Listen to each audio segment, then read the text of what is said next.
Everyone, I hope তোমরা সবাই ভালো আছো এবং পড়াশোনা খুব ভালোই চলছে। তো যেমনটা আমরা জানি 2024 এনটিএ নেট যে এক্সামটি হয়েছিল সেই এক্সামে আমাদের কর্মবাদ থেকে কোশ্চিন এসেছিল। তো এবার এই কর্মবাদ সম্পর্কে আমরা আলোচনা করব। আমরা প্রত্যেকটি স্কুলের সম্পর্কে আলোচনা করব, যেমন চারবাক দর্শন আছে, জৈন দর্শন, বৌদ্ধ দর্শন, ন্যায় দর্শন, বৈশাসিক দর্শন, তারপরে সাংখ্য দর্শন, প্রত্যেকটার কর্ম নিয়ে আমরা আলোচনা করব। অর্থাৎ এরা কর্মবাদ সম্পর্কে কাদের কি বক্তব্য এবং তারা কি বলতে চাইছেন এই কর্মবাদ সম্পর্কে, সেটাই নিয়ে আমরা আজকে আলোচনা করব। অর্থাৎ এই টপিকটি হচ্ছে আমাদের সবথেকে ইম্পর্টেন্ট বিষয়। যেহেতু 2024 জুন মাসে এই কর্মবাদ থেকে কোশ্চিন এসেছে, আশা করছি এর আগেও প্রত্যেকটি স্কুল থেকে আসতে পারে। তো চলো দেরি না করেই আমরা শুরু করি।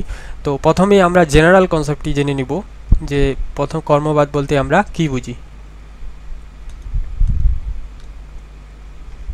দেখো এখানে আছে জেনারেল কনসেপ্ট অফ কর্ম, অর্থাৎ জেনারেল কনসেপ্টে কি বলা আছে। তো প্রথমেই দেখো দেওয়া আছে যে মিনিং অফ কর্ম, অর্থাৎ কর্মের মিনিং বলতে কি বোঝাচ্ছে। ইন সাংস্কৃতিক কর্ম means action. It refers to actions done by personal choice and the consequence that arise from those action। অর্থাৎ কর্মের অর্থ হচ্ছে যে কাজ বা ক্রিয়া, এটি ব্যক্তিগত পছন্দের মাধ্যমে কাজ করা এবং যেসব কাজের ফলাফলের দিকে ইঙ্গিত করে। অর্থাৎ একটি কাজ বা কর্ম কীরকম হওয়া দরকার। এবার হয়তো আমার দিনের বেলায় পড়তে ভালো লাগে, সেটা আমার পার্সোনাল চয়েস। কারো হয়তো রাতের বেলায় পড়তে ভালো লাগে, সেটা ওর পার্সোনাল চয়েস। এবং কারো হয়তো ভোরবেলায় পড়তে ভালো লাগে, তো ওটা থার্ড নাম্বার যিনি আছেন ওর পার্সোনাল চয়েস। তো এই যে কর্ম বা কাজ, এটা প্রত্যেকটা একটা নিজের উপর ডিপেন্ড করে, এটা প্রত্যেকের পার্সোনাল চয়েস। এটাই এখানে বুঝিয়েছে যে কর্ম হচ্ছে একটি ক্রিয়া বা অ্যাকশন এবং এটি প্রত্যেকটি নিজস্বর ব্যাপার বা নিজস্বর যে পছন্দ আছে সেই পছন্দের মাধ্যমে সেই কাজগুলো করে থাকে। 2 নম্বর পয়েন্টে দেওয়া আছে যে change of rebirth and causality. Karma is a responsible for the entire circle of rebirth, cause and effect. It influences not only one's current life but also future lives, connecting to the doctrines of samsara cycles of rebirth and mukti liberation। অর্থাৎ পূর্ণ জন্ম ও কার্যকারণ শৃঙ্খল।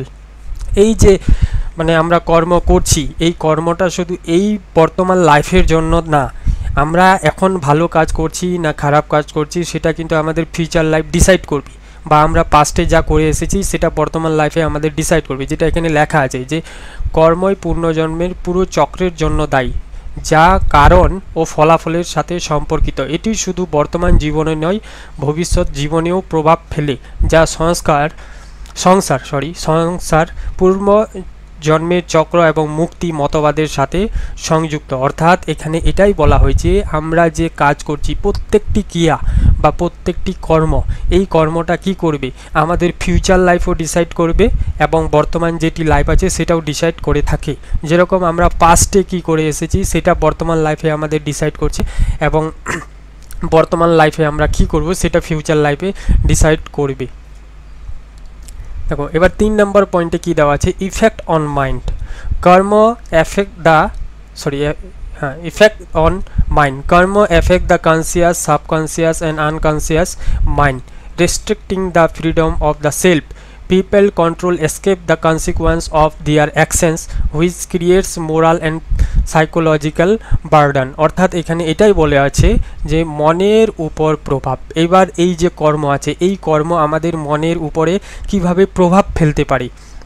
দেখো কর্ম চেতন অচেতন মনের উপর প্রভাব ফেলে।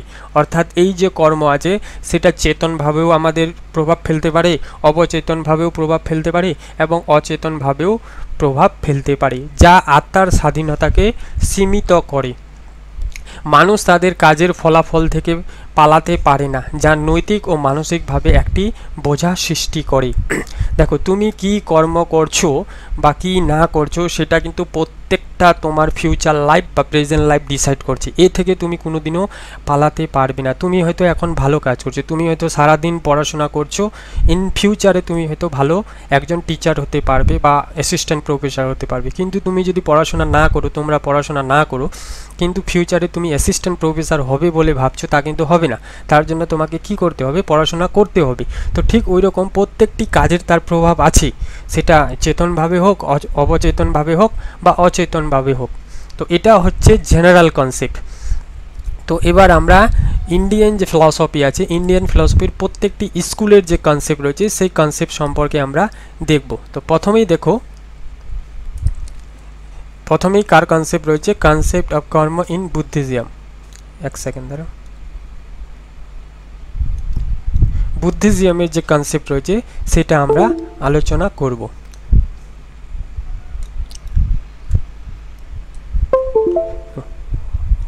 অনিত্য অর্থাৎ ইমপারমানেন্স অ্যান্ড ক্ষণভঙ্গ অর্থাৎ মোমেন্টারিনেস।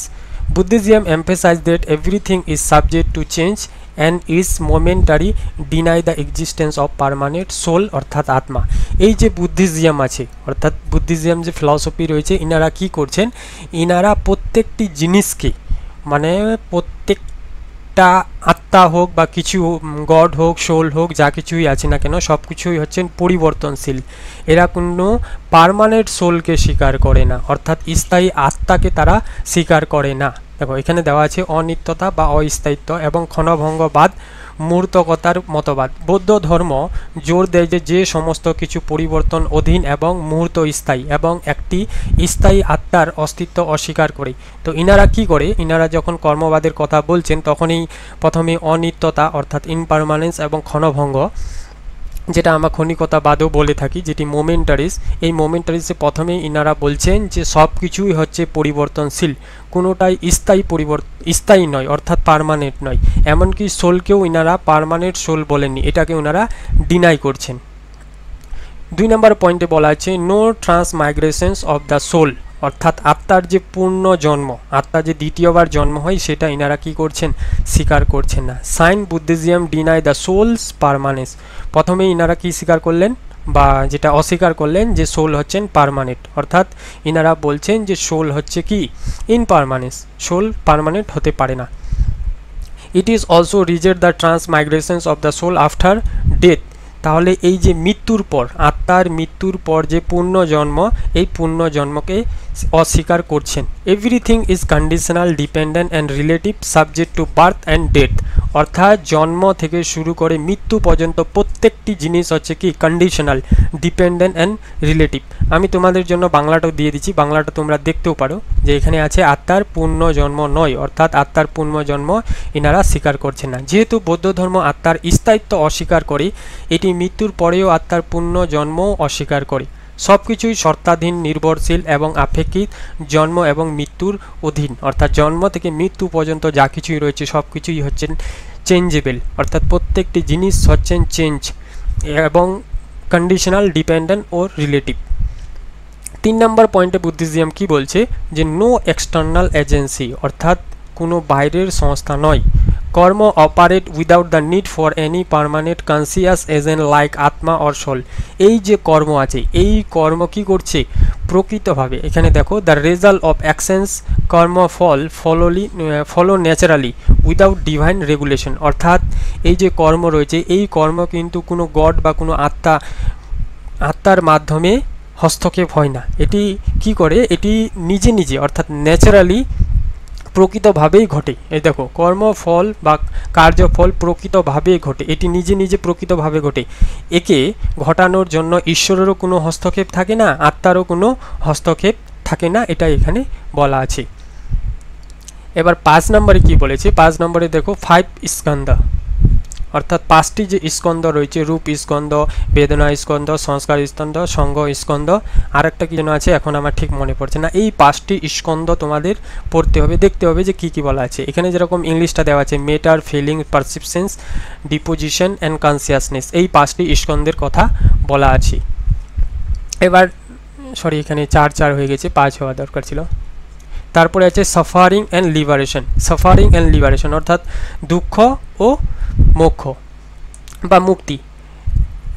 as long as কর্ম operate one cannot escape suffering দুঃখ অর্থাৎ দুঃখ মুক্তি সম্পর্কে কি বলছে যতক্ষণ কর্ম কার্যকর হয় কেউ দুঃখ থেকে মুক্তি পেতে পারে না অর্থাৎ আমাদের এই বর্তমান লাইফে যতক্ষণ পর্যন্ত আমরা কর্মের সাথে যুক্ত থাকব ততক্ষণ পর্যন্ত আমাদের মুক্তি হবে না অর্থাৎ আমরা মুক্তি পেতে পারি না when true knowledge অর্থাৎ নির্বাণ emerge all কর্ম are abandoned and future কর্ম do not arise অর্থাৎ যখন সত্যিকারের জ্ঞান অর্থাৎ নির্বাণ উদ্ভাসিত হবে তখন সমস্ত কর্ম পরিত্যাগ হয় এবং ভবিষ্যতের কর্ম আর উদ্ভবিত হয় না যখন আমরা নির্বাণ লাভ করে নেব বৌদ্ধ দর্শনে আমরা নির্বাণ পড়েছি নির্বাণ লাভ করার পর একটি আত্মা কিন্তু পুরোপুরি কি হয় মুক্তি লাভ করে তখন কিন্তু তার মধ্যে কোনো কর্ম উৎপত্তি হয় না বা ভবিষ্যতেও আর কর্ম সেটা সঞ্চিত হবে না নির্বাণে কি বলা হয়েছিল যে যতগুলি এক্সিস্টেন্স কর্ম ছিল সেই এক্সিস্টেন্স কর্মগুলোকে রিমুভ করা বা রিডিউস করা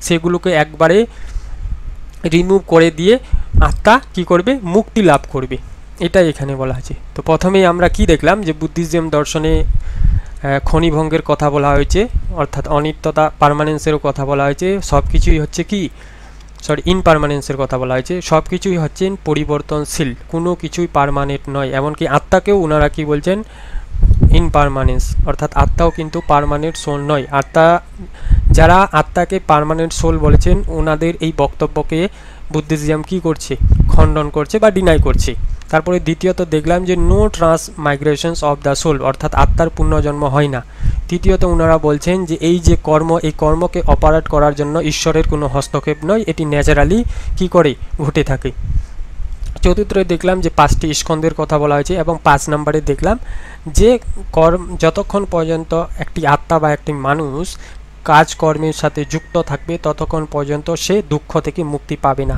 একমাত্র উপায় হচ্ছেন তাকে কি করতে হবে নির্বাণ লাভ করতে হবে তাহলেই প্রত্যেকটি কর্ম থেকে সে মুক্তি লাভ পাবে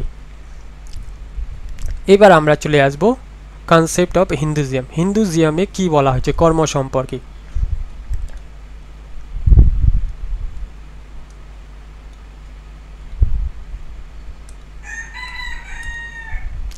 কনসেপ্ট অফ কর্ম ইন হিন্দুইজম হিন্দুইজমে কি বলা আছে তো প্রথমে দেখো কর্ম অ্যাজ এ ডিস অর্থাৎ কর্ম হিসাবে কর্ম হিসাবে আমাদের কাজ করতে হবে in Hinduism karma refer to the person deeds both good and bad and it's responsible for a series of cause and effect relationship karma influence rebirth and renunciation এবার এখানে বলা আছে যে হিন্দু ধর্মে কর্ম বলতে একজন ব্যক্তির কাজ বোঝায় প্রথমেই বুঝো যে হিন্দু ধর্মে কর্ম বলতে কি বোঝানো হয়েছে হিন্দু ধর্ম কর্ম বলতে একজন ব্যক্তির কাজকে বোঝায় তা ভালো হতে পারে আবার মন্দও হতে পারে এটি কারণ ও ফলাফলের সম্পর্কে একটি শৃঙ্খল তৈরি করে কর্ম পুনর্জন্ম এবং পুনর্জন্মের প্রক্রিয়াকে প্রভাবিত করে এটা এখানেই বলা আছে যে একজন মানুষ যখন সে কাজ করবে সেই কাজকেই বোঝানো হচ্ছে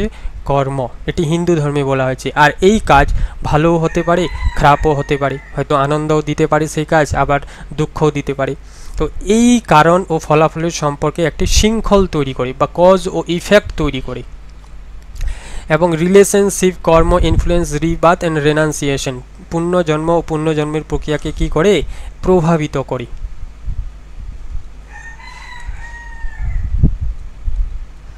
তারপরে 2 নম্বর পয়েন্টে বলা আছে ডিজায়ার অ্যান্ড রিবার্থ ডিজায়ার ও রিবার্থ সম্পর্কে কি বলেছে ইচ্ছা ও পুনর্জন্ম Hinduism teaches that rebirth is derived by an individual desire to enjoy worldly pleasure অর্থাৎ হিন্দু ধর্ম শেখায় যে পুনর্জন্ম ব্যক্তির ইহা জাগতিক সুখ ভোগ করার ইচ্ছার দ্বারা চালিত হয় দ্য ইমোরাল সোল অর্থাৎ আত্মা leave one's body and enters another after death তারপর বলেছে অমর আত্মা এক দেহ ত্যাগ করে মৃত্যুর পরে অন্য দেহ প্রবেশ করে অর্থাৎ যে আত্মা অমর আছে সেই আত্মা কি করছে একটি দেহ ত্যাগ করে অন্য দেহতে প্রবেশ করে 3 নম্বর পয়েন্টে কি বলা আছে সেলভেশন অর্থাৎ মোক্ষ আমরা কিভাবে লাভ করব আফটার মেনি বার্থস দেখো অনেক জন্মের পর দ্য সোল সিক লিবারেশন মোক্ষ আত্মা মুক্তি খোঁজে মানে অনেকটা জন্মের পর, হয়তো প্রথম জন্ম, দ্বিতীয় জন্ম, তৃতীয় জন্ম, আমরা তো শুনেছি 7 জন্ম হয়। তো এই জন্মের পর, অনেক জন্মের পর আত্মা কী করে একটা সময় আসে যেখানে সে মুক্তি খোঁজে। Hinduism believe in the eternal existence of soul atma, which construct with Buddhism deny of an immortal soul. Hindu ধর্মে আত্মার চিরন্তর অস্তিত্ব বিশ্বাস করা হয়, যা বৌদ্ধ ধর্মের অমর আত্মার অস্বীকারের সাথে বিপরীত। বৌদ্ধ ধর্ম কি বলছে? বৌদ্ধ ধর্ম বলছিল যে কোনো কিছুই পার্মানেন্ট নয়, সব কিছুই হচ্ছে চেঞ্জেবল। সেইখানে এসে হিন্দু ধর্ম কি বলছেন? হিন্দু ধর্ম এই যে আত্মার একটা চিরন্তর অস্তিত্ব সেটাকে বিশ্বাস করা হয়, কিন্তু বৌদ্ধ ধর্মে তা বিশ্বাস করা হয়নি। এবার একটু যদি আমরা ডিফারেন্সটা দেখে নিই, ডিফারেন্স উইথ বুদ্ধিজম, বুদ্ধিজমের সাথে কী ডিফারেন্স আছে হিন্দুজমের কর্মবাদ সম্পর্কে। Hinduism upheld the existence of a permanent soul, অর্থাৎ আত্মা, অর্থাৎ এই যে হিন্দুজম আছে ইনারা কি করছেন? পার্মানেন্ট সোলকে স্বীকার করছেন, দ্যাট কন্টিনিউ থ্রু রিবার্থ, এবং আত্মার পুনর্জন্মকেও ইনারা স্বীকার করছেন হিন্দুজমে বা হিন্দু ধর্মে। কিন্তু while Buddhism neglect such as permanent entity, কিন্তু বৌদ্ধ দর্শনে, দেখো বৌদ্ধ ধর্মে এই ধরনের স্থায়ী সত্তাকে অস্বীকার করা হয়েছে। তো আমাদের কনসেপ্ট অফ কর্ম ইন হিন্দুজম হয়ে গেল। এবার চলে আসবো কনসেপ্ট অফ কর্ম ইন জৈন দর্শন। জৈন দর্শনে কনসেপ্ট সম্পর্কে কি বলা হয়েছে? তো কর্ম অ্যাজ অ্যান ইমপার্সোনাল ল, অর্থাৎ নিরপেক্ষ আইন হিসাবে কর্ম। জৈননিজম ভিউ কর্ম অ্যাজ অ্যান ইমপার্সোনাল ল। প্রথমেই জৈন দর্শন কর্মকে কি বলছে? একটি নিরপেক্ষ আইন হিসাবে দেখছেন। Acting independently of any divine agency, যা কোনো ঐশ্বরিক সংস্থার উপর নির্ভর করে না। তাহলে প্রথমেই জৈন দর্শন বলছেন কর্ম হচ্ছে কি? কর্ম হচ্ছে একটা ইমপার্সোনাল ল, এবং এটি কোনো কিছুর উপর বা ঐশ্বরিক সত্তার উপর বা ঐশ্বরিক সংস্থার উপর নির্ভর করে না। There is no need for moral administrator like God to deliver the result কর্মফল অফ অ্যাকশন। কর্মফল বা কার্যফল প্রদানের জন্য ঈশ্বরের মতো নৈতিক প্রশাসকের প্রয়োজন নেই।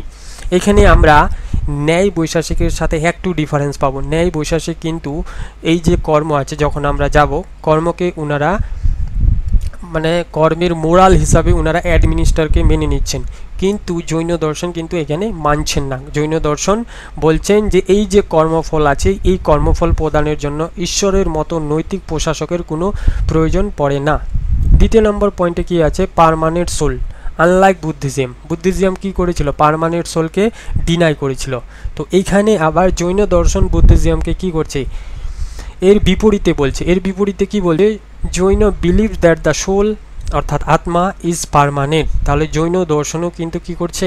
পার্মানেন্ট সোল স্বীকার করছে। যেমন আমরা হিন্দু দর্শনে আমরা পেলাম কি? হিন্দুজমে যে ইনারা কি করছেন? পার্মানেন্ট সোলকে বিলিভ করছেন, অর্থাৎ পার্মানেন্ট সোলকে মানছেন। ঠিক কিন্তু জৈন দর্শনেও আমরা পাচ্ছি যে ইনারাও কিন্তু পার্মানেন্ট সোলকে মানছেন। একমাত্র এই যে বুদ্ধিজম রয়েছে, বুদ্ধিজম দর্শন কিন্তু ইনাকে ডিনাই করেছেন। Beyond production and destruction in its essential nature all the effect by karma. এবার এখানে কি বলছে? যে এই যে জৈন ধর্ম বিশ্বাস করে যে আত্মার স্থায়ী এবং এর মূলত প্রকৃতিতে উৎপাদন এবং ধ্বংসের অতীত, যদিও কর্ম দ্বারা প্রভাবিত হয়। এটি হচ্ছেন প্রোডাকশন অ্যান্ড ডিস্ট্রাকশনের কি? অতীত, যদিও কিন্তু একই করছে, এটি কর্ম দ্বারা প্রভাবিত হচ্ছে। এবার 3 নম্বর পয়েন্টে দেখো ফ্রুটস অফ কর্ম, অর্থাৎ কর্মের ফল। কর্মের ফল সম্পর্কে জৈন দর্শন কি বলছে? দ্য রেজাল্ট অফ অ্যাকশন, কর্মফল, must be experience by the doer. Karma does not dissipate until it has produced its effect, making individual fully responsible for their life situation, whether good or bad. কর্মফল অবশ্যই কর্মকারীকে ভোগ করতে হবে, অর্থাৎ তুমি যা কর্ম করবে তার ভোগ তোমাকে করতেই হবে। তুমি আজকে ভালো কাজ করবে, ফিউচারে তার ফল ভালো পাবে। হয়তো তুমি পাস্টে খারাপ কাজ করে এসেছিলে, তার ফল তুমি খারাপ পাচ্ছ। তো প্রত্যেকটি কর্মের, যেটা আমরা সাধারণভাবেও জানি যে প্রত্যেকটি কর্মের ফল ভোগ করতেই হবে প্রত্যেকটি মানুষকে। নিজের কর্মের ফল নিজেকেই ভোগ করতে হবে, অন্য কেউ ভোগ করবে না, সেটাই এখানে বলেছে। কর্ম তার প্রভাব না হওয়া পর্যন্ত লোপ পায় না, যার ফল ব্যক্তি জীবনের পরিস্থিতির জন্য সম্পূর্ণ দায়ী হয়, তা ভালো হোক বা খারাপ হোক। হয় তুমি ভালো কাজ করবে তো তার ফল ভালো ভোগ করতে হবে, যদি খারাপ কাজ করো তার ফল খারাপ ভোগ করতেই হবে, কিন্তু এটা বাদ দেওয়া যাবে না, এর ফল ভোগ করতেই হবে। এটা কে বলছেন? এটা জৈন দর্শন বলছেন। এবার 4 নম্বর পয়েন্টে দেখো, কর্ম as a subtle matter for Jainism, অর্থাৎ সূক্ষ্ম বস্তু হিসাবে কর্ম।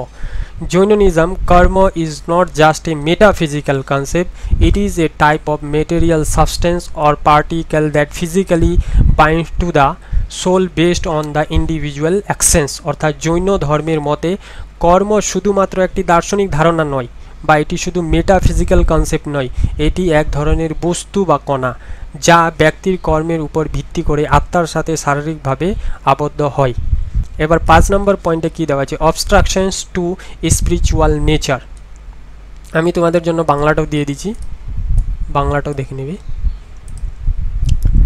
কর্ম obstruct to soul intrinsic quality such as infinite faith, knowledge, bliss and power. এই যে কর্ম, আমরা যে কর্মটা করি, এটা একটা অন্তর্নিহিত গুণ বা গুণাবলী আমরা বলতে পারি। এটা এক ধরনের বিশ্বাস রয়েছে, অসীম রয়েছে, জ্ঞান রয়েছে, আনন্দ রয়েছে, শক্তি রয়েছে, বা শক্তিকে বাধা দেয়। হয়তো আমি বিশ্বাস করি যে রাত 11টার পর পড়াশোনা করলে পড়াশোনা খুব ভালো হয়, কেউ হয়তো বিশ্বাস করে ভোর 4টার দিক পড়াশোনা করলে খুব ভালো পড়াশোনা হবে। তো এই রকম প্রত্যেকটা নিজের নিজের একটা অন্তর্নিহিত গুণ রয়েছে, বা কে কোনটাকে বিশ্বাস করবে, কোনটাকে আনন্দ ভাববে, কোনটাকে সে তার শক্তি বা পাওয়ার হিসাবে নিবে, সেটা প্রত্যেকের একটা ইন্ট্রিনসিক কোয়ালিটি রয়েছে, এটা জৈন দর্শন বলছে। The degree of a soul consciousness varies depending on the presence of karmic particle, এবং আত্মার চেতনার মাত্রা কর্মকণার উপস্থিতির উপর নির্ভর করে পরিবর্তিত হয়। এবার 6 নম্বর পয়েন্টে কি বলেছে? সোলস লিবারেশন মোক্ষ থ্রো রাইট নলেজ। এবার জৈন দর্শনে যে ত্রিরত্ন আমরা জানি কি কি রয়েছে?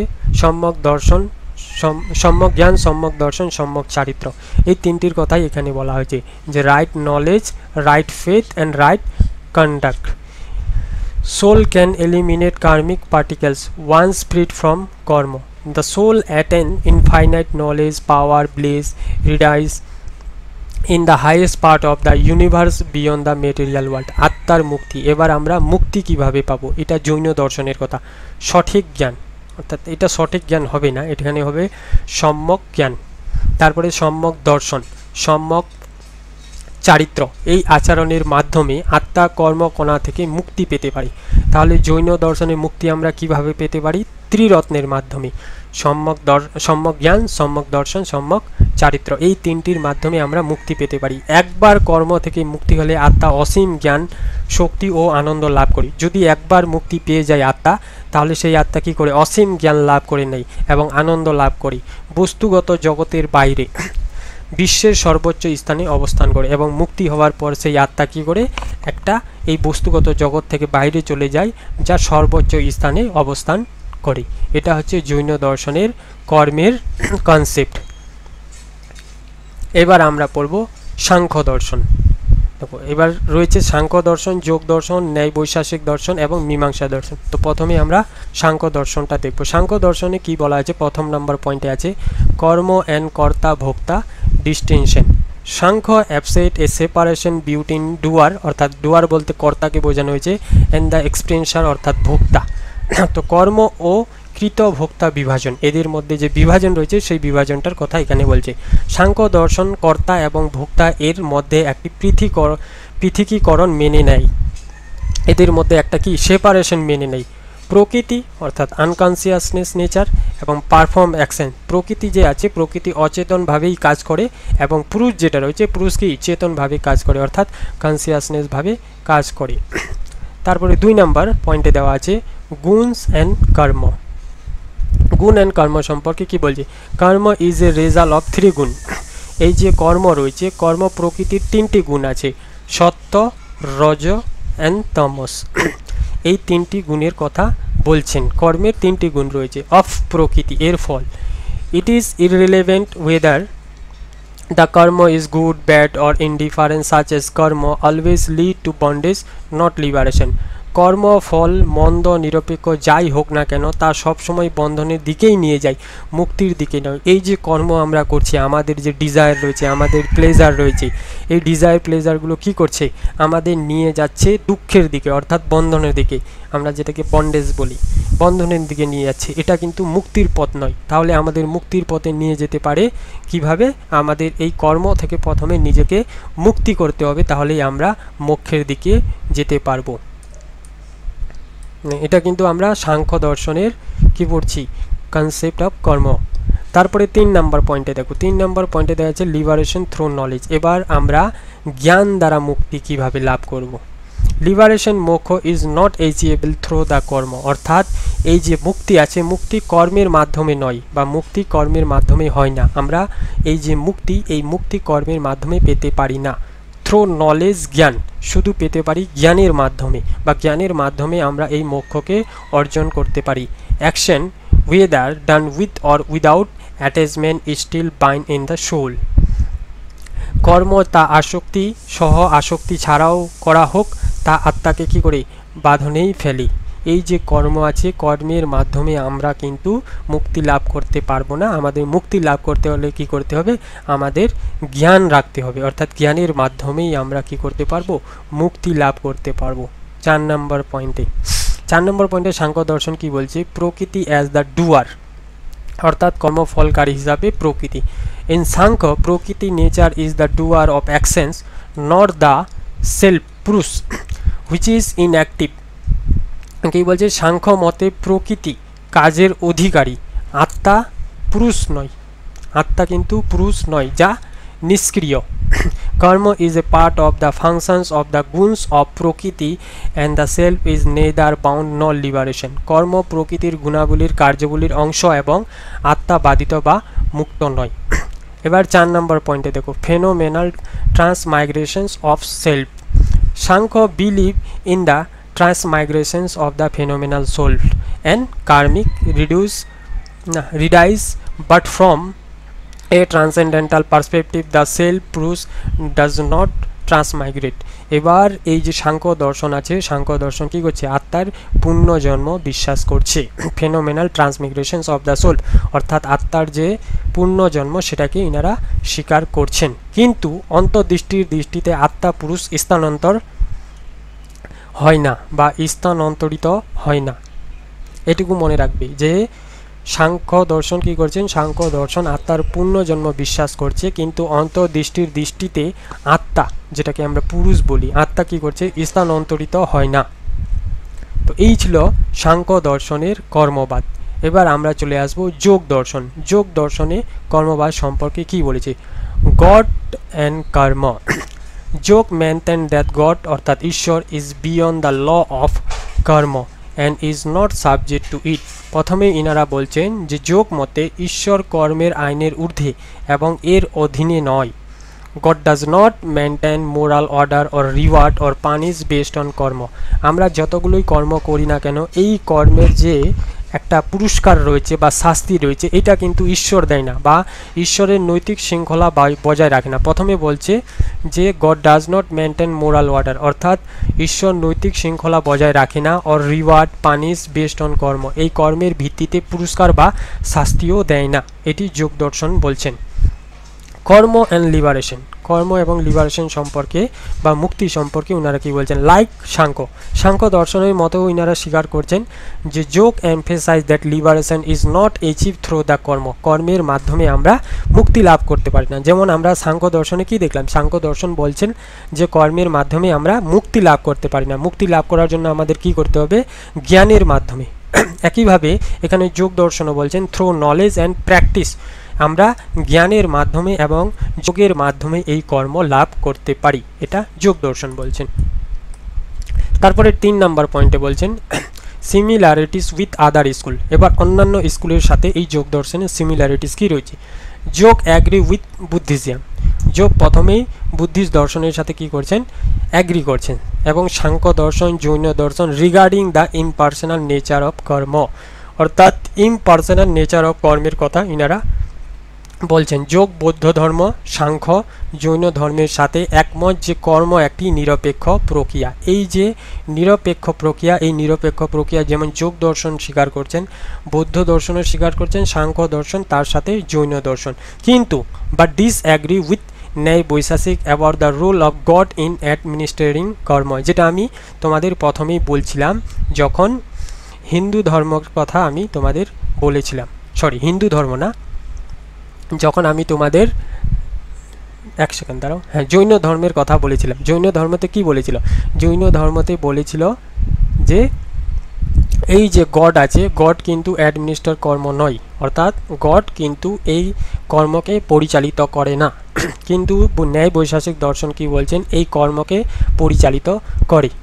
তারপরে ন্যায় বৈশাসিক দর্শনের এবার আমরা ভিউটা পড়ব। ন্যায় বৈশাসিক দর্শনে কি বলছে? God as moral administer. This school believe in god as a moral গভর্নার্স of an universe. তো প্রথমে এই ন্যায় বৈশাসিক কি বলছে?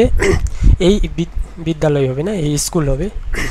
বিশ্বাস করে যে ঈশ্বর ব্রহ্মের নৈতিক শাসক, অর্থাৎ এই যে কর্মগুলো আমরা করছি এই ব্রহ্মের মধ্যে এইটিকে কি করছেন? একটা গভর্নর করছেন, ঈশ্বর হচ্ছেন governor. Overseas the operations of কর্ম, এই কর্মগুলোকে কি করছেন? তত্ত্বাবধান করেন। God reward and punish based on merit and demerit of action, ঈশ্বর কি করছে? এই কর্মের ভিত্তিতে, পাপ পুণ্যের ভিত্তিতে কি করছেন? পুরস্কার দিচ্ছেন এবং শাস্তি প্রদান দিচ্ছেন, যেটা আমরা যোগ দর্শনে কিন্তু পেলাম না। যোগ দর্শন বলছেন যে কর্মের ভিত্তিতে কোনো রিওয়ার্ড পানিশমেন্ট কিন্তু ঈশ্বর দেয় না। কিন্তু ন্যায় বৈশাসিক এই জায়গায় বলছেন যে, এক সেকেন্ড, ন্যায় বৈশাসিক বলছেন যে ঈশ্বর কর্মের ভিত্তিতে কি করছে? বা পাপ পুণ্যের ভিত্তিতে পুরস্কার বা শাস্তি প্রদান করছে। এবার 2 নাম্বার পয়েন্ট দেখো, কর্ম অ্যান্ড ডিভাইন এজেন্সি। কর্ম can not function on its own, কর্ম কিন্তু নিজে থেকে কাজ করতে পারে না। কর্ম কি করতে পারে না? নিজে থেকে কাজ করতে পারে না। ইট রিকোয়ার ডিভাইন ইন্টারভেনশন, অর্থাৎ একে মানে চালানোর জন্য বা কাজ করার জন্য ঈশ্বরের কি হস্তক্ষেপ প্রয়োজন, যেটা জৈন দর্শনে আমরা দেখলাম যে ঈশ্বরের কোনো হস্তক্ষেপ ছিল না। কিন্তু ন্যায় বৈশাসিক দর্শনে আমরা দেখছি যে ঈশ্বরের একটা হস্তক্ষেপ রয়েছে, যেহেতু কর্ম নিজে নিজে কাজ করতে পারে না। এটা হচ্ছেন ন্যায় বৈশাসিকের view. separability of actions and its result is maintained with a constant relationship between কর্ম and কর্মফল। কর্ম এবং কর্মফলের মধ্যে একটি অবিচ্ছেদ্য সম্পর্ক রয়েছে, যেখানে কর্ম এবং কর্মফলের মধ্যে একটি স্থায়ী সম্পর্ক বজায় থাকে। অর্থাৎ যে কর্ম করবে তুমি তার ফল সেভাবেই পাবে, এই ধরনের একটা তাদের মধ্যে স্থায়ী সম্পর্ক আছে। 3-fold কর্মফল। এবার 3 ধরনের কর্মফলের কথা বলা হয়েছে। Karma produce 3 type of fruits, rewards, punishment and the reflect doer nature and its merit. কর্ম 3 ধরনের ফল, পুরস্কার, শাস্তি উৎপাদন করে এবং এগুলির কর্মকারীর স্বভাব ও পুণ্যের প্রতিফলন। তো এতক্ষণ পর্যন্ত আমরা কয়টা স্কুল কমপ্লিট করলাম? প্রথমে জেনারেল কনসেপ্ট পড়লাম, তারপরে দেখলাম কনসেপ্ট অফ কর্ম ইন বুদ্ধিজমের কনসেপ্ট দেখলাম, তারপর দেখলাম কনসেপ্ট অফ কর্ম ইন হিন্দুইজম, তারপরে কনসেপ্ট অফ কর্ম ইন জৈন দর্শন বা জৈননিজম, তারপরে কনসেপ্ট অফ কনসেপ্ট অফ কর্ম ইন সাংখ্য দর্শনের যে কনসেপ্ট আছে, তারপরে যোগ দর্শনের কনসেপ্ট পড়লাম, ন্যায় বৈশাসিকের কনসেপ্ট পড়লাম। এবার চলে আসবো আমরা মীমাংসা দর্শন। মীমাংসা দর্শন কর্ম সম্পর্কে কি বলছেন? তো প্রথমেই দেখো অপূর্ব। অপূর্ব টার্মটি কাদের সাথে যায়? এটি বারবার প্রশ্ন হয় বা এই ধরনের কোশ্চিন আসে। মীমাংসা ইন্ট্রোডাক্ট দ্য কনসেপ্ট অফ অপূর্ব। এই মীমাংসা দর্শন কিন্তু অপূর্বের কনসেপ্ট দিয়েছেন, যা কিনা an unseen casual force that connected action and result. Apurva is the potency within the karma that lead to its fruition. তারপরে 2 নাম্বার পয়েন্টে আছে no role for god like Jainism and Buddhism. তাহলে জৈন দর্শন যেমন বলছেন যে কর্মকে চালানোর জন্য ঈশ্বরের যেমন হস্তক্ষেপ নাই বা গডের কোনো হস্তক্ষেপ নাই, বুদ্ধিজমে কিন্তু সেম বলছেন। এই দুটো স্কুলকে কি করছেন? মীমাংসা দর্শন লাইক করছেন বা এদের মতোই এই মীমাংসা দর্শনও কি করছেন? Deny the role of god in the karmic process, অর্থাৎ কর্মের যে প্রসেস আছে সেই প্রসেসটা গডের যে একটা রোল, সেই রোলটাকে কি করছে? ডিনাই করছে। The result of actions come automatically from karmic itself, অর্থাৎ karma itself with no need for divine mediation, অর্থাৎ এই যে কর্ম রয়েছে বা অ্যাকশনগুলি রয়েছে এটি অটোমেটিকলি নিজে নিজেই চলে বা নিজে নিজেই এর কাজ করে। এটাকে চালানোর জন্য বা হস্তক্ষেপ করার জন্য কোনো ঈশ্বরের দরকার পড়ে না বা কোনো এজেন্সির দরকার পড়ে না। সেটাই মীমাংসা দর্শন বলছেন, জৈন দর্শন বলছেন এবং বুদ্ধিজমও বলছেন। তারপরে 3 নম্বর পয়েন্টে দেখো, karma and ignorance as a cause of bondage. এই যে কর্ম, এই কর্ম আমাদের কিভাবে অবিদ্যার দিকে নিয়ে যায়, ইগনোরেন্সের দিকে নিয়ে যায়, বা আমরা এই কর্মের মাধ্যমে কিভাবে মুক্তি পেতে পাই না, আমরা বন্ডেজের মাধ্যমে জড়িত হয়ে যাই। Karma along with ignorance of vidya is the root cause of bondage, অর্থাৎ এই কর্মই হচ্ছেন কি রুট কজ, বন্ধনের সব থেকে রুট কজ হচ্ছেন কর্ম। বা এই ধরনের কোশ্চিনও হয় যে karma along with ignorance of vidya is the root cause of, নিচে 4-5টি দিয়ে দিল, নির্বাণ দিয়ে দিল, বন্ডেজ দিয়ে দিল, তো তোমাদের কী হবে, এই বন্ধনের কারণ হবে। আনলেস কর্ম is এক্সোয়াটেড the soul remain bound to the sense body and mind unable to reflect its true nature। তো এবার চলে আসবো আমরা অদ্বৈত বেদান্তের কর্ম নিয়ে। অদ্বৈত বেদান্ত কর্ম সম্পর্কে কি বলছেন, মোক্ষ থ্রো নলেজ নট কর্ম। তাহলে অদ্বৈত বেদান্ত প্রথমেই বলছেন জ্ঞান দ্বারা আমরা মোক্ষ লাভ করতে পারি, কর্ম দ্বারা নয়। অদ্বৈত বেদান্ত এমফেসাইজ দ্যাট মোক্ষ লিবারেশন ইজ অনলি পসিবল জ্ঞান। তাহলে অদ্বৈত বেদান্ত বলছে শুধুমাত্র জ্ঞানের মাধ্যমেই আমরা মোক্ষ লাভ করতে পারি, জ্ঞান অনলি জ্ঞান। কর্ম can purify the mind but can not directly lead to liberation. এই কর্ম সরাসরি কি করতে পারে না, সরাসরি মুক্তি অর্জন করতে পারে না। মুক্তি অর্জনের জন্য আমাদের কি করতে হবে, জ্ঞানের মাধ্যমে আমরা মুক্তি লাভ করতে পারি। 2 নম্বর পয়েন্টে বলা আছে ignorance and karma. Due to ignorance অর্থাৎ অবিদ্যা, individual believe in the cycle of rebirth and rebirth অর্থাৎ বার্থ অ্যান্ড রিবার্থ সংস্কার। The self Atma is beyond karma and rebirth, but ignorance cause attachment to karmic result. অজ্ঞাত এবং কর্ম, অজ্ঞাতা এবং কর্ম। অজ্ঞাতা অর্থাৎ অবিদ্যার কারণে ব্যক্তি জন্ম এবং পুণ্যজন্মের চক্র সংসার বিশ্বাস করে। আত্মা কর্ম এবং পুণ্যজন্মের বাইরে, কিন্তু অজ্ঞাতা কর্মফলের প্রতি অ্যাটাচমেন্ট তৈরি হয়। 3 নম্বর পয়েন্টে কি দেওয়া আছে, no real transmigrations of self, অর্থাৎ আত্মার প্রকৃত পুণ্যজন্ম নেই। তাহলে এই অদ্বৈত বেদান্ত কি বলছেন, আত্মার প্রকৃত পুণ্যজন্ম নেই। এই পয়েন্টগুলো কিন্তু তোমাদের মনে রাখতেই হবে, অ্যাসারশন রিজনিং ক্ষেত্রে এগুলো খুবই ইম্পর্টেন্ট। অদ্বৈত Vedanta deny the real transmigrations of the self, অর্থাৎ অদ্বৈত বেদান্ত, এটা আদ্বৈত হয়ে গেছে, অদ্বৈত বেদান্ত আত্মার প্রকৃতি পুণ্যজন্ম অস্বীকার করেন বা অস্বীকার করে। Transmigration is only an illusion caused by ignorance, and the self is ever free beyond the cycle of birth, death and rebirth. এই যে পুণ্যজন্ম আছে, পুণ্যজন্ম শুধুমাত্র অজ্ঞাতার কারণে একটি ভ্রম বিষয়, যেটা অদ্বৈত বেদান্ত বলছেন। আত্মা চিরকাল মুক্ত এবং জন্ম মৃত্যু পুণ্যজন্মে চক্রের বাইরে। তো এটাই ওখানে ওনারা বলছেন যে এই যে আত্মা, এই আত্মা চিরকাল কি মুক্ত এবং জন্ম মৃত্যু এবং পুণ্যজন্মের চক্রের বাইরে। এখানে দেওয়া আছে transmigration is only an illusion caused by ignorance and the self is ever free beyond the cycle of birth, death and rebirth. এবার 4 নম্বর পয়েন্টে উনি কি বলছেন, role of god in karma according to Ramanuja. এবার রামানুজ কি বলছেন, রোল অফ গড ইন কর্ম, কর্ম সম্পর্কে রামানুজ বলছেন, Ramanuja in construct argue that liberation require both karma and knowledge, and liberation is only possible the grace of God. Even unattached action niskam karma cannot lead to moksha without divine grace.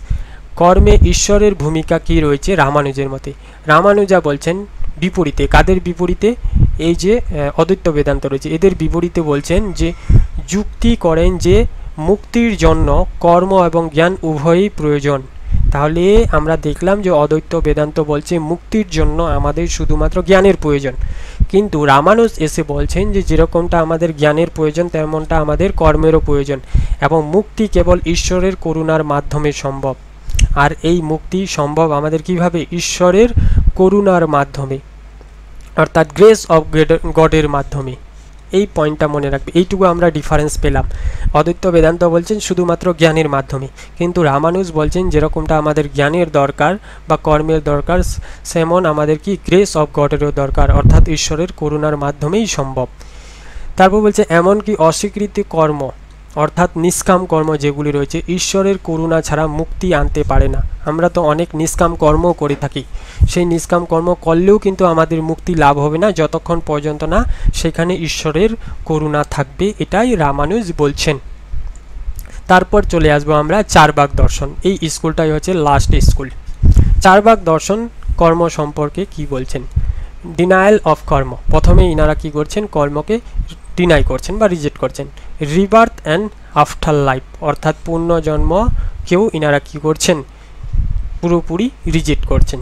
Charvaka reject the concept of karma, rebirth and the transmigrations of the self. অর্থাৎ প্রথমেই ইনারা বলছেন যে এই যে কর্ম আছে, এই কর্ম বলে কিছু হয় না, কর্মকে ইনারা কী করছেন? রিজেক্ট করছেন, এবং আত্মার যে পুণ্যজন্ম সেটাকেও ইনারা ডিনাই করছেন। They believe that life is a combinations of physical element. তারা বিশ্বাস করছেন এই লাইফ হচ্ছে কি? এই লাইফ হচ্ছে ফিজিক্যাল এলিমেন্টের একটা combination. And there is no after life of karma affecting future life. এবং যে কোনো কর্ম, বর্তমানে যা তুমি কর্ম করছো সেটা ফিউচার লাইফে কোনো ইফেক্ট করবে না। এটাই চারবাক দর্শন বলছেন। সবার থেকে একবারেই আলাদা ভিউ, এই কারণে চারবাক দর্শনকে মিষ্টিভাষী দর্শনও বলা হয়। কারণ ইনারা বলছেন যে আত্মার কোনো পুণ্যজন্ম হয় না, আর বর্তমানে যা কিছুই আমরা কাজ করি না কেন এগুলো ফিউচার লাইফে কোনো ইফেক্ট করবে না। আর সে 2 নম্বর পয়েন্টে দেওয়া আছে perception as A only source of knowledge. ইনারা শুধু একটি মাত্র সোর্সকে স্বীকার করেছেন বা জ্ঞানকে স্বীকার করেছেন, সেটি হচ্ছেন কি? পারসেপশনস, একটি মাত্র। বাকি যে ইনফারেন্স আছে, reject inference and verbal testimony, এই দুটিকে ওনারা অস্বীকার করছেন বা রিজেক্ট করেছেন। Hence they deny the existence of permanent self of karmic residues. অর্থাৎ এইখানে কিন্তু একটু মিল আছে। এই যে পার্মানেন্ট সেলফ বা পার্মানেন্ট সোল, এটাকে ওনারা কি করছেন? ডিনাই করছেন। আর এটা কে করেছে? বুদ্ধিজম দর্শনও করেছে। তো চারবাকের এই জায়গাটা বুদ্ধিজমের সাথে একটু মিল আছে, যে পার্মানেন্ট সোলকে ইনারাও ডিনাই করছেন, চারবাক দর্শন আর বুদ্ধিজমও ডিনাই করছেন। তো এখানে আমি শর্ট পয়েন্ট করে দিয়ে দিচ্ছি, তোমরা এটা দেখে নিতে পারো। কর্ম সম্পর্কে কি বলা আছে? চারবাক দর্শন, বৌদ্ধ দর্শন, হিন্দুজিয়াম, জৈন দর্শন, অদ্বৈত বেদান্ত এবং মীমাংসা দর্শন, এগুলো শর্ট পয়েন্ট দিয়ে দিচ্ছি, তোমরা দেখে নিও। আশা করছি ক্লাসটা তোমাদের খুব ভালো লাগবে। আর পিডিএফটা যদি তোমাদের দরকার পড়ে তাহলে টেলিগ্রামে যুক্ত হয়ে যাবে, টেলিগ্রামে জয়েন করে ওখান থেকে পিডিএফটা তোমরা পেয়ে যাবে। তো আজকে আমরা পড়লাম জেনারেল কনসেপ্ট অফ কর্ম, তারপরে প্রত্যেকটা স্কুলের বুদ্ধিজম দর্শন, তারপরে হিন্দু দর্শন, জৈন দর্শন, সাংখ্য দর্শন, যোগ দর্শন, ন্যায় বৈশেষিক দর্শন, মীমাংসা দর্শন, অদ্বৈত বেদান্ত, তার সাথে রামানুজের ছোট্ট করে একটা কনসেপ্ট আমরা দেখে নিলাম। তার লাস্ট যেটা হলো চারবাক দর্শন। এদের প্রত্যেকেই কর্মবাদ সম্পর্কে কি বলেছে? খুবই খুবই খুবই ইম্পর্টেন্ট। আমি বারবার বলছি এখান থেকে কোশ্চিন হবেই। এবার বর্তমানে যেমন আমাদের কর্মবাদ থেকে কোশ্চিন এসে